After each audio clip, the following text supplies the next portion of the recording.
Shalom, Horas. Salam sejahtera bagi saudaraku yang dikasihi Tuhan. Apa kabar saudara? Semoga baik ya. Jumpa kembali di kanal YouTube Pendeta Romauli Siahaan. Doa dan harapan saya saudara tetap baik, sehat, dan terus penuh semangat pengharapan di dalam Tuhan kita. Sebelum kita melanjutkan aktivitas pada hari ini, mari kita meluangkan waktu untuk mendengar dan merenungkan firman Tuhan. Mari kita berdoa. Ya Allah Bapa yang Maha Baik, kami bersyukur atas penyertaan-Mu dalam kehidupan kami sampai pada hari ini. Hari ini kami mau belajar dari firman Tuhan. Terangilah hati dan pikiran kami, mampukan kami untuk mengerti firman-Mu dengan baik. Dan biarlah kami dapat menjadi pelaku firman yang baik juga di dalam kehidupan kami. Berfirmanlah Engkau ya Tuhan, sebab kami telah siap mendengar. Kasih karunia dan damai sejahtera dari Allah Bapa Tuhan kita dan dari anaknya Tuhan Yesus Kristus menyertai kamu sekalian. Amin.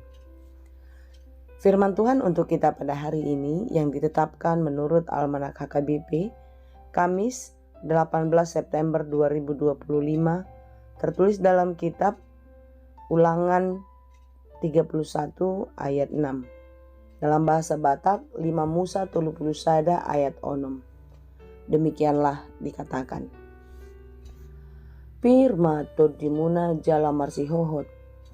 Unang tahuton hamu jala unang godurun rohamuna maradok pun nasida. Ai jahuba di batam sadiri donganmu mardalan. Dang tagamon marsobu-sobu ibana midaho manang tadi konon naho. Kuatkan dan teguhkanlah hatimu, janganlah takut dan jangan gemetar karena mereka.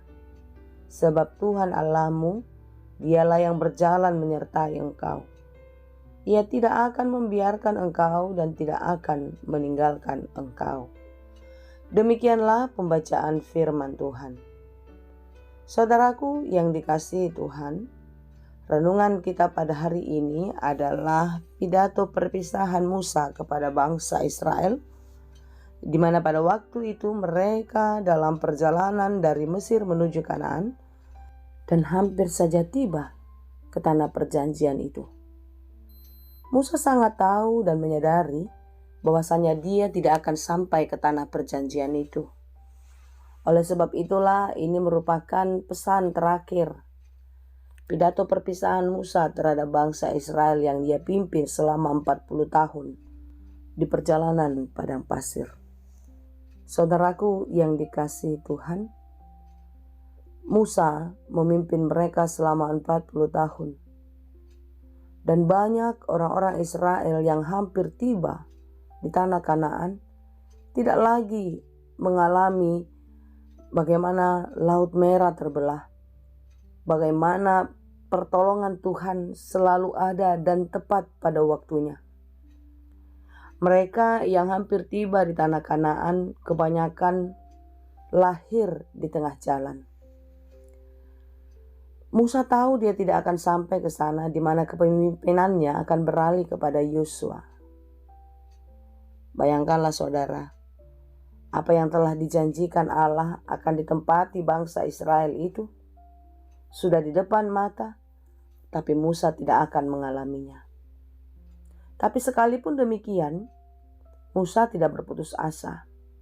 Dia menuntaskan tugasnya dengan memperingatkan bangsa itu agar tetap kuat dan berani menghadapi apapun tekanan, apapun masalah yang akan mereka hadapi di tanah perjanjian itu. Mengapa demikian? Karena tanah yang akan mereka tempati itu sudah dihuni oleh orang-orang yang tidak percaya kepada Tuhan. Orang-orang kuat yang mungkin saja menjadi penindas bagi bangsa itu juga. Saudara yang dikasihi Tuhan, ini merupakan suatu dilema yang sangat besar. Ketika maju, ada musuh yang kuat. Ketika melihat ke belakang, ada padang gurun yang keras, yang sangat sulit untuk ditaklukkan. Saudara, seperti apa yang saya katakan tadi, generasi yang hampir sampai ke tanah Kanaan hampir semuanya adalah lahir di tengah jalan. Mereka tidak mengalami kehidupan Mesir ataupun tidak melihat mukjizat Laut Merah terbelah secara langsung. Sehingga rasa takut, rasa gentar, tidak percaya diri pastilah sangat besar mengancam iman mereka. Oleh sebab itulah Musa menguatkan hati mereka di dalam pidatonya ini. Dia memberikan semangat motivasi agar iman mereka tetap berpusat kepada Tuhan, bukan pada kemampuan diri. Karena jika berpusat pada kemampuan diri, tentulah mereka tidak sanggup untuk menghadapi. Tetapi ketika berpusat kepada Allah, maka Allah lah yang bertindak atas kehidupan mereka. Musa menempatkan dirinya sebagai pemimpin yang akan digantikan. Dan ia tahu dan mengingat bahwasanya kepemimpinan manusia itu pasti bersifat sementara. Tetapi pemimpin yang sejati, pemimpin yang tidak pernah berubah, itu adalah Tuhan sendiri. Dan Tuhan adalah pemimpin yang sejati, yang tetap setia, yang tidak akan pernah meninggalkan mereka. Saudara-saudara yang dikasihi Tuhan, kehidupan manusia seperti bangsa Israel ketika hendak memasuki tanah Kanaan. Di depan penuh dengan ancaman, di belakang penuh dengan penderitaan. Tentu ini adalah merupakan suatu pilihan yang sulit. Majukah penuh dengan tantangan atau mundur penuh dengan perjuangan? Saudara-saudara yang dikasihi Tuhan, perintah di dalam renungan kita hari ini, kuatkanlah dan teguhkanlah hatimu. Jangan takut dan jangan gemetar. Ini berbicara tentang keteguhan hati, keteguhan batin, kesabaran dan ketabahan yang terus harus terjadi di dalam kehidupan bangsa Israel. Dan tentu ini juga menjadi peringatan dan seruan kepada kita untuk kuat, untuk teguh yang aktif di dalam kehidupan kita setiap hari. Karena hari-hari kita akan dihadapi dengan berbagai-bagai kesulitan, tantangan. Ini perintah bukan sekedar saran, bukan sekedar singot-singot, tetapi perintah yang mutlak, yang harus, tidak boleh tidak. Hanya karena di dalam imanlah kita mengerti segala sesuatu yang terjadi dalam kehidupan kita. Masalah demi masalah, ancaman dan tantangan yang menghadang di depan kita, kita akan mampu menghadapinya ketika kita beriman kepada Tuhan dan yakin bahwasanya Tuhan tidak pernah meninggalkan kita. Tuhan berada di pihak kita dan akan menolong kita dalam segala kesulitan-kesulitan kita. Ini juga lah yang dikatakan dalam renungan ini kepada kita. Sebab Tuhan Allahmu, dialah yang berjalan menyertai engkau. Jika Tuhan berjalan bersama-sama dengan kita, tidak ada lagi yang kita takutkan dalam hidup ini, bukan? Karena itu semangatlah saudara, tetaplah kuat beriman kepadanya. Yakin dan percayalah, Tuhan selalu bersama-sama dengan saudara dan saya menjalani kehidupan di tengah-tengah dunia. Tuhan Yesus memberkati. Amin. Terima kasih Tuhan untuk firman-Mu hari ini. Kuatkan dan mampukanlah kami untuk tetap teguh di dalam iman kepadamu saja.